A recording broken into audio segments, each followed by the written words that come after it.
continuing on our topic of control of our function, control of our program, we're going to talk about the concept of functions. C and C++ refer to these methods we're going to talk about as functions.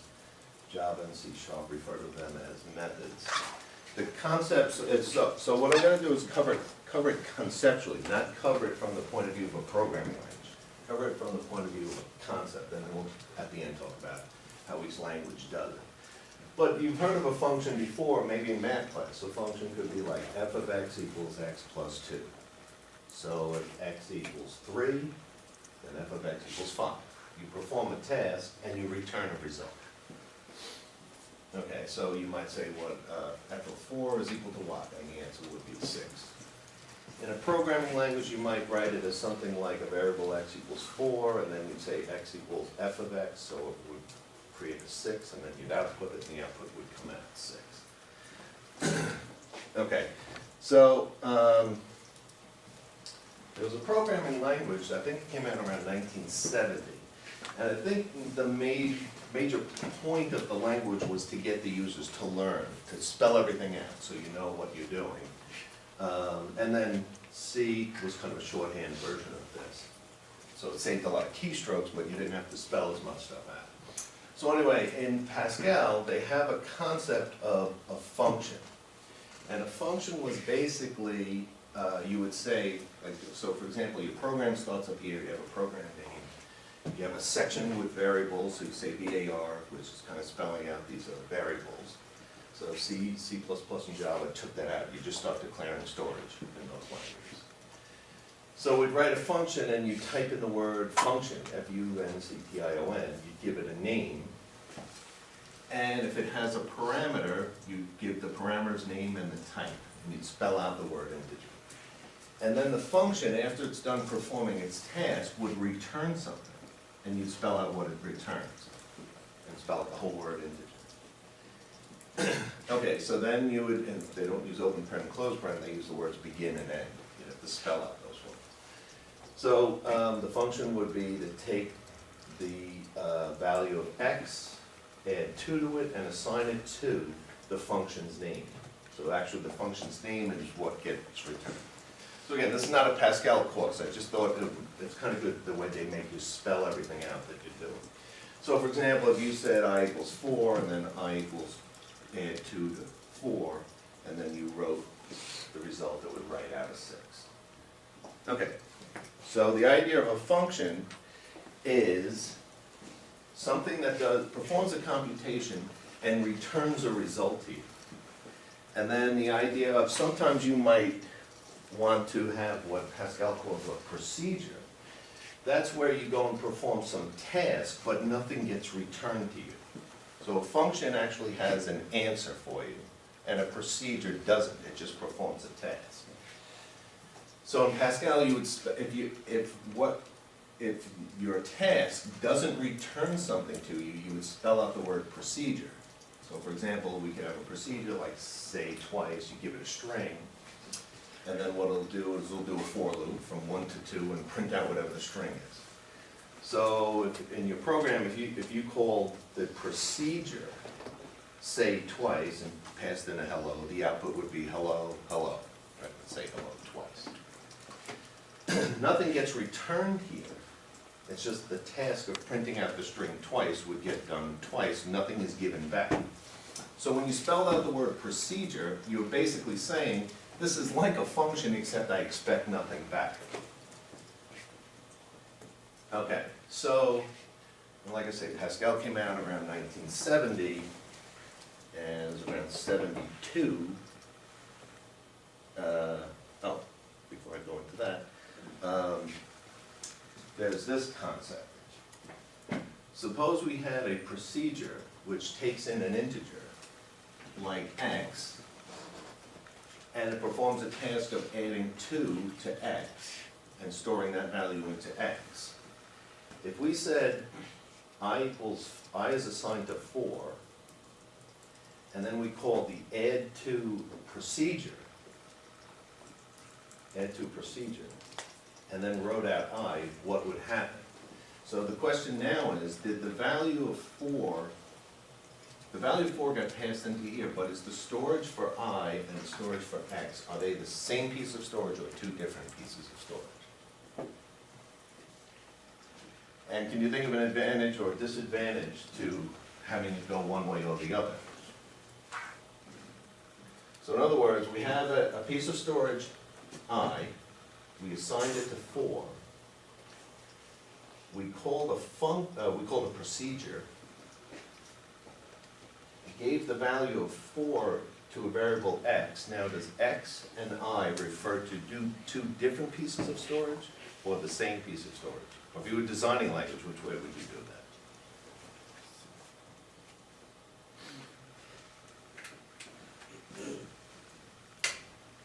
that? Anyone have a suggestion of how we could do that? Or what would be advantage or disadvantage? Yeah. It would probably be 2 pieces of storage. Okay. Okay, so then what would the answer to this code be? Actually, it says it. But yeah, so then the idea is if it was 2 separate pieces of storage, the value of I, when we call this procedure, the procedure would allocate a piece of storage called X, and the contents of I would get copied over to X, and I would be a separate piece of storage. Now, by adding 2 to X, doesn't do anything. I would stay the same, it would stay a 4. So you could see an advantage to saying, wouldn't it be nice if X was not a separate piece of storage, but it was referring to the same piece of storage? Just let X refer to whatever I refers to. There could be an advantage to that. So the programming language, Pascal said, we'll have it both ways. What you can do is you can put there in here, and what that basically says is that X is now a reference. It's not a separate piece of storage, it's just another way, maybe an alias is a good way to think of it, another name for I. And now if you had the code this way and you put in there, then by adding 2, this procedure would actually increment I to 6, print at 6. So you have an option, you could do it either way. So this is referred to as passing, when you're calling a function or a method, whatever your language calls it, or procedure, you're passing parameters by reference. You're saying, I'm going to give you the reference to I, so I want you to use whatever you call your variable, I want you to use that variable to now refer to the same piece of storage. As opposed to this way, which is actually creating a separate piece of storage and then you copy the contents over. So you're calling it by its value. You're giving its value to this procedure which has a separate piece of storage for it. That storage comes in, the value comes into that separate piece of storage, and then any changes made to X will not be affected, will not have an effect on I.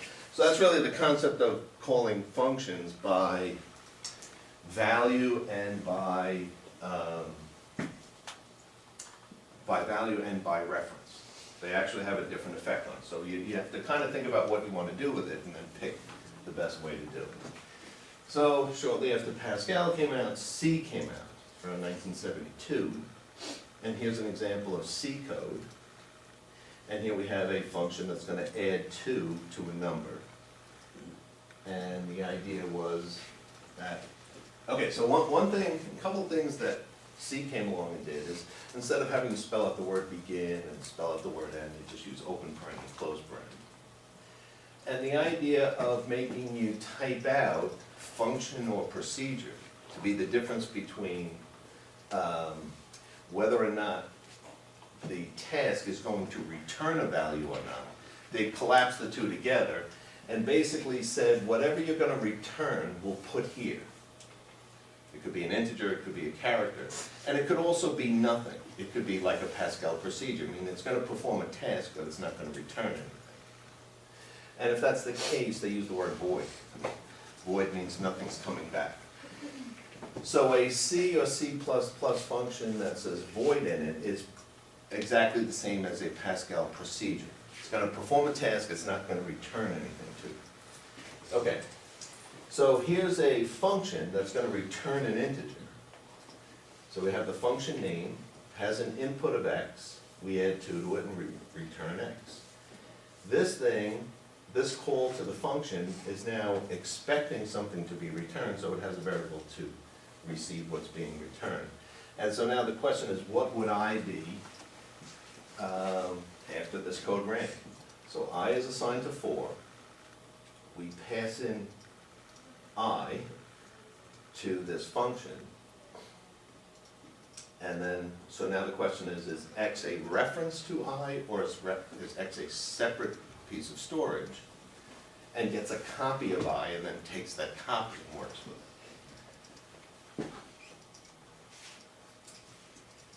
So now, like I say, so I know this is a Java class, but it's kind of good to know kind of the history of this. Java came out about 10 years after C++. What do you think this would be in C++? Would this, in C or C++, would this be passed by value, meaning it's a separate piece of storage and the value gets copied over? Or would it be passed by reference, meaning x is just another name for I? So any change to x is actually changing I. And if you were designing the language, what would you do it like Pascal, where you have a choice and you have to spell it out that you're doing it, or would you just insist that everyone do it one way? So if you were designing the language, what would you do? Would you allow the programmer to do it either way they want, or would you pick one and say, live with this one way here? Anyone have a? There's no, you could, one day you might design your own programming language, and this would be an issue, like how do you want, so the topic is, if you Google parameters passed by, and it'll say value and reference, and this. A third type is where you copy the value into a separate piece of storage, and then when you're done, the result gets copied back. That's sometimes called copy by value dash result. So that's the third way to do it. But if you were designing a language, would you have a preference, or would you give 2 ways, like Pascal did? You put in var means one way, and. Might as well. What's that? Might as well. Do it both ways? Okay, so, yeah, so like I say, Pascal made you spell it out. Pascal required a lot of typing, and I guess C wanted to have much less typing. So it turns out in C and C++, X would be a separate piece of storage, and the value of 4 would get copied into it. So then any changes made to it would not affect I. So this call to this function would not change I. I would still be 4 in this case. So,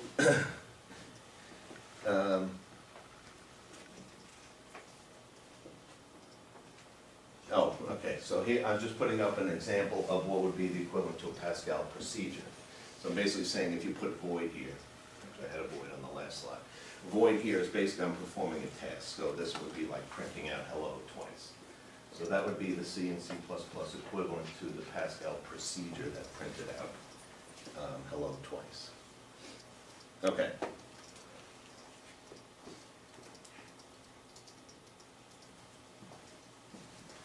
Okay, so, and then here's an example, yeah, again in C and C++, so it's including the standard I/O header file, and we have an integer, so here we're passing by value because we're calling this an integer. So the value of 4 would get copied into a separate piece of storage for x, adding 2 would accomplish nothing, and then this would print out this would print out a 4, not a 6. Okay. So, since you say you should allow people to do it both ways, and C and C++ don't like you typing out big words, what they ended up doing was you can say, you could say a variable's name, and you can put an ampersand in front of it, which basically means not the variable, but the address of the variable, the address in storage. And then if you put a star next to a variable name, it means like a pointer to that variable. So you could take the address of a variable and pass it into a pointer, and then the pointer could be used to refer to the same piece of storage. So they actually allowed, and like I said, if we were doing programming in C and C++, it might be good to go through a few examples of this.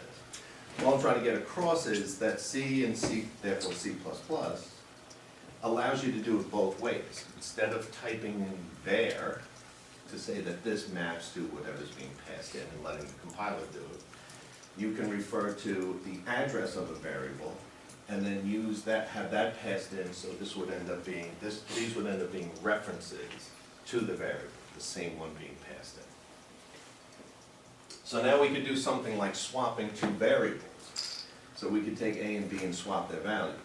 Let's say we want 1 to go over to B and 2 to come over to A. We can now swap their values, and this would actually perform the swap correctly.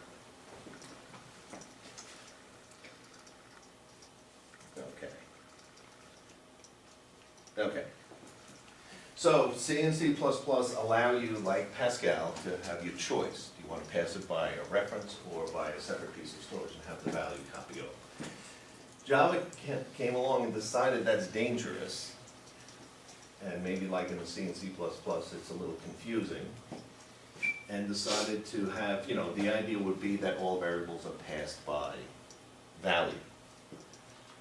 So Java, okay, so a couple of things. Java refers to functions as methods. Okay, all methods must belong to a class. That was never true in C and C++, so that's a new thing we added. Return types, including void, are exactly the same as in C and C++, and all parameters are passed by value. So, for example, code like this in Java, a routine like this would, the variable that you're calling with, x would be a separate copy of the variable. Then whatever you're doing here does not affect the variable that you passed into it.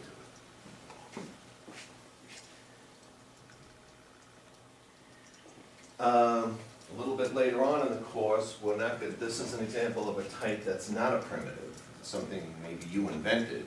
You have a person, so you could have a, you know, and you can describe a person any way you want. You could have a character string of 10 letters for the first name, 1 character for the middle initial, and an integer for social security number. You could have, you know, whatever, 10 integers or something like that. Date of birth. You could, whatever you describe as a person, if we were to call a function like this that does a swap, that takes 2 people and swaps them, Java considers all these variables as references, but what Java ends up doing is gets a temporary piece of storage and copies the data over to it. So even non-primitive types also get their own separate piece of storage. So if you wrote a swap routine like this in Java, and the idea was to take 2 people and swap them, this swap would not work. So the value of the data for person X would get copied into temp. The data for person Y would get copied over to X, which is a local copy, and then temp would get copied into Y, but the original variables, let's say A and B, got passed in as X and Y. Those 2 people would not get swapped. Okay, and then just by the way, C# brought the idea back. So put in ref, which is not like, you know, like the Pascal var, which was kind of strange. Var is, I guess, the beginning of the word vary. And so in Pascal they meant, you know, this variable will vary, will cause the calling parameter to vary. And this is the more common word now, calling it by reference.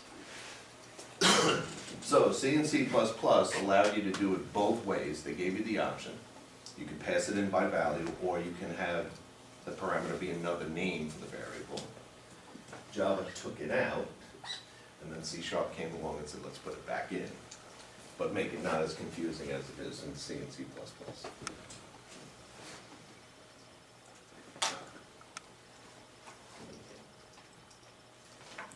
Okay.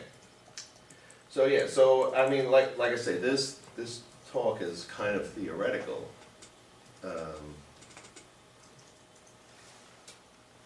You know, it's theoretical about the idea of functions. So if you're programming in C or C++, the authors refer to them as functions. Java, they refer to as methods. Same idea. the idea of whether you return something or not is captured in whatever you put here. So Pascal made you type out the word function means something gets returned, and the type was out here, and the variable's name was actually the name of the function. So you would sign the name of the function, its variable, and that would come back. So for example, just as an example, now Java decided to not allow you to do, not allow you to have, let me think of an example. The swap, right? It's a famous question. You could look up on Google swapping, swapping in Java, swapping in C++, and they'll always show an example like this. So this is a routine that's basically you give it two things and it swaps their content. But you couldn't do it here because it's swapping a temporary copy of it, not the real one. So if you wanted to do something like swap two people, and the only way, and you wanted to do it in a separate routine called swap, because you're going to call it 10,000 times. You don't want to write out the code 10,000 times. You want to write it once and then just call that function. How could you do this? So Java took out the ability to pass variables in by reference, but you still might want to do this. So, I mean, does this code make sense, what we're trying to do here? This is, you have two variables, you want to exchange their values with each other. So you'd call a routine called swap. You wouldn't call it bad swap, I just called it that to show that it doesn't work in Java. But the idea is you would create a temporary piece of storage, write the content of one variable into the temporary one, copy the other one into the first one, and then copy the temporary into the second, and you've successfully swapped them. The thing is, the original calling values were unaffected by this. So if you wanted them to actually be affected, what could you do in Java? There'd be like another step with the x and the y. Somehow we have to give these swapped values of x and y back to where they came from. So what we could, so it is doable. What we'd have to do is we'd have to return some data structure that contains both the x and the y, and then have the receiver map it to whatever their variables are, a and b. So, okay, so we can go over an idea like that. And that's really Java's way of making you spell out the other way of passing parameters, that is, they're passed by value, and then the results get written back to whoever called them. So Java, so C and C++ and C# are languages that allow you to choose whether you want to pass variables by value or by reference. Java took out the idea of letting you pass by reference, but because you can return a structure, not just an integer or something like that, you could actually return an array, or you could return anything. Whatever you return, you can gather up all the stuff, all the temporary variables you want to give back to the caller, and then let them read what you've returned. So they effectively allow the parameter passing, which is referred to as call by value hyphen result. Values get passed in, and then results get passed back.